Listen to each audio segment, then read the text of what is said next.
ఈ తెలంగాణ జిల్లాలోనే మొట్టమొదటిసారిగా ఆ వ్యక్తి ఒక ట్రెండింగ్, కానీ చాలా మందికి తెలియదు. ఆ అన్న పేరే రోబో రాఘవేంద్ర అన్న. సో అన్న చెప్పు, ఏంటి జీవితం ఎలా నడుస్తుంది, ఏంది? బాల్యం నుంచి అంటే కష్టాలు, కన్నీళ్ళు, బాధలు, అవహేళనలు, అవమానాలు, చీదరింపులు.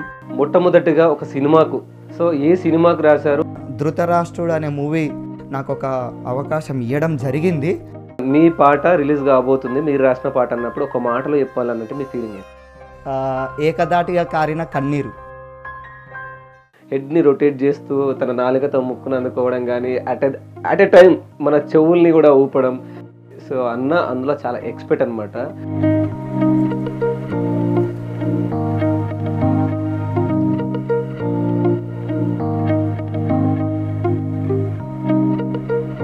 ఉగాది సంబంధించినటువంటి తెలుగు సాహిత్య కళా సంపుటిలో మీ పేరు రావడం, మీరు రాసిన రచన రావడం మీకు ఎట్లా అనిపించింది?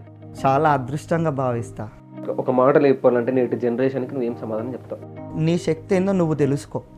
నీ గురించి చిన్న చూపు చూసి తక్కువ మాట్లాడుకునే వ్యక్తులకు ఏం సమాధానం? నా పని నేను చేసుకుంటూ పోతా. సమ్ టైమ్ నువ్వు అనుకున్న డైలాగ్కి రివర్స్ ఓ రోజు వస్తుంది. ఆ రోజు వరకు వెయిట్ చేయి.